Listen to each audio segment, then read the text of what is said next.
প্রিয় দর্শক, আসসালামু আলাইকুম। নাম বলে প্রশ্ন করুন। আসসালামু আলাইকুম।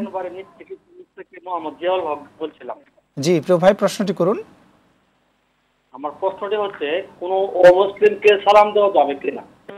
দ্বিতীয় প্রশ্ন হচ্ছে, কোন অমুসলিমের কাছে দোয়া চাওয়া যাবে কিনা? ওকে, আপনি থাকুন আমাদের সাথে। ওস্তাদ, আমরা এই প্রশ্ন দুটির উত্তরেই সরাসরি যেতে চাই। কোন অমুসলিমকে সালাম দেয়া যাবে কিনা? জি, সালাম দুই ধরনের।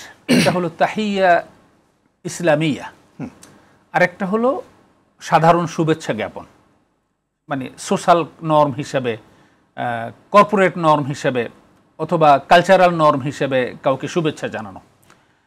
তো ইসলামে সালাম দেওয়ার যে বিষয়টা, সেটা মুসলমানদের ব্যাপারেই বিধিবদ্ধ করা হয়েছে। মুসলমান ইসলামী সালাম যেটা সালাম দ্বারা মাগফিরাত কামনা করা হবে, সালাম দ্বারা তার বরকত কামনা করা হবে, সালাম দ্বারা আল্লাহর সন্তুষ্টি যেন সে পায় ওইটা কামনা করা হবে, এটা মুসলমানই মুসলমানকে দেবে। কিন্তু যদি কোনো অমুসলিমও সামনে থাকে বা কোনো অমুসলিমের সাথে যদি তার শুভেচ্ছা বিনিময়ের প্রয়োজন হয়, তখনও সে যদি সামাজিক রীতি হিসাবে বা কর্পোরেট কালচার হিসাবে অথবা সোশ্যাল কালচার হিসাবে সে শুভেচ্ছা বিনিময়ের ভাষা হিসেবে যদি আসসালামু আলাইকুমও বলে, কিন্তু ওই জিনিসটা মিন না করে, তাহলে এটা করা যাবে। এবং এটা অনেক ক্ষেত্রে উৎসাহিত করা হয়েছে ওলামায়ে কেরামগণ।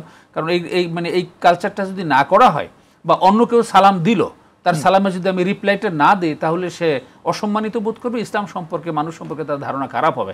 এই জন্য ইসলামী সালামের নিয়ত না করে এটা সামাজিক শুভেচ্ছা বিনিময়, কর্পোরেট শুভেচ্ছা বিনিময় কিংবা কালচারাল শুভেচ্ছা বিনিময় হিসাবে সালাম শব্দ ব্যবহার করেও যদি কেউ সালাম দেয়, সেটা দেওয়া বৈধ হবে। খুব চমৎকার আপনি বলছিলেন। অমুসলিমদেরকে কি দান করা যাবে কিনা? দান করা যাবে। দানের ব্যাপারে যেই খাতগুলো বলে দেয়া হয়েছে, সেই খাতের ব্যাপারে কিন্তু বলা হয়েছে ইন্নামাস সাদাকাতু লিল ফুকারায়ে ওয়াল মাসাকিন, লিল ফুকারাইল মুসলিমিন ওয়াল মাসাকিন আল মুসলিমিন, এরকম বলা হয় নাই।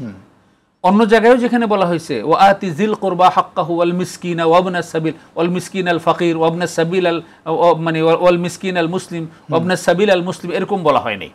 তবে যদি মুসলিম উম্মার মধ্যে আমাদের নিজস্ব সারাউন্ডিংসে মুসলিম নাগরিকদের অভাব অনটন বেশি থাকে, তাহলে তাদেরকে প্রায়োরিটি দিয়ে পরবর্তীতে অন্য জায়গায় অমুসলিম এলাকায় পাঠানোর বিষয়টা অগ্রাধিকার দিতে হবে, কিন্তু দেওয়া যাবে এবং দেয়াই উচিত। এবং এই দেয়ার কারণে তাদের সাথে একটা সম্পর্ক তৈরি হবে। আর আরেকটা হলো, যাকাতের যে 8টা খাত, ওই 8টা খাতের একটা খাত কিন্তু নির্ধারিতই করে দেয়া হয়েছে ওয়াল মুআল্লাফাতি কুলুবুহুম, যে যারা ইসলামের ব্যাপারে একটু বিদ্বেষ পোষণ করে বা ইসলামের ব্যাপারে তাদের মনে খটকা রয়েছে, তাদের সেই মনের বিদ্বেষ দূর করা এবং তাদের হৃদয়কে আকৃষ্ট করে ইসলামের প্রতি সফট কর্নার তৈরি করার জন্য জাকাতের একটা খাত তাদের মধ্যে বন্টন করা যাবে। আল্লাহ প্রদত্ত বিধিবদ্ধ। এইটার বাইরেও যদি কেউ জেনারেল দান দিতে চায়, রাস্তায় একজন ভিক্ষা করতেছে বা একজন গরিব, মানে একদম হাত পা নাই, আতুর একজন, তো ওইখানে গিয়ে কি মানে 100 টাকা বের করছে দেওয়ার জন্য, কি 10 টাকা বের করেছে দেওয়ার জন্য, ভাই তুমি কি মুসলিম না অমুসলিম, এটা জিজ্ঞেস করে কিন্তু আমরা কেউ দান করি না। আমরা দান করবো হিউম্যান বিং হিসেবে, অসহায় মানুষ হিসেবে। ওস্তাদ, এর সাথে আমি বলে নিতে চাই, দর্শক আরেকটি প্রশ্নের উত্তর জানতে চেয়েছিলেন যে ওদের জন্য দোয়া করা যাবে কিনা অমুসলিমদের জন্য।